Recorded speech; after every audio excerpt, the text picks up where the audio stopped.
Surya sir படம் release ஆனாலே வேணும்னே நெகட்டிவ் ரிவ்யூ ஸ்ப்ரெட் பண்றாங்க அப்படின்னு சொல்லப்பட்டு வருது. சமீபத்துல வெளியான ரெட்ரோ படத்துக்கும் இதே மாதிரி பண்றாங்கன்னு சொல்லப்பட்டு வந்துச்சு.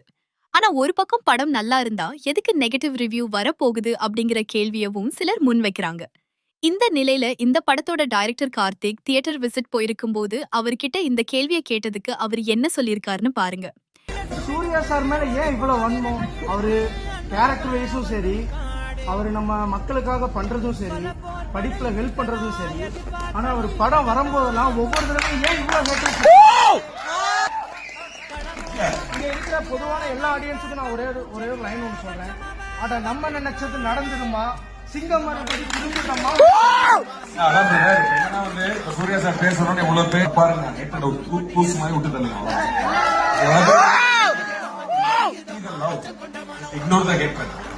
ஏற்கனவே ஆன்லைன்ல சிலர் வேணும்னே நெகட்டிவ் ரிவ்யூ சொல்றாங்க. நான் எல்லாரையும் சொல்லல. சில ரிவ்யூ பார்க்கும்போதே தெரியும் இது உண்மையா சொல்றாங்களா இல்ல வேணும்னே சொல்றாங்களா அப்படின்னு. அதனால ரெட்ரோ படத்துக்கு அப்புறம் நான் ஆன்லைன் ரிவ்யூவே பார்க்க போறது இல்லைன்னு கார்த்திக் சொல்லியிருந்தாரு அப்படிங்கிறதும் குறிப்பிடத்தக்கது.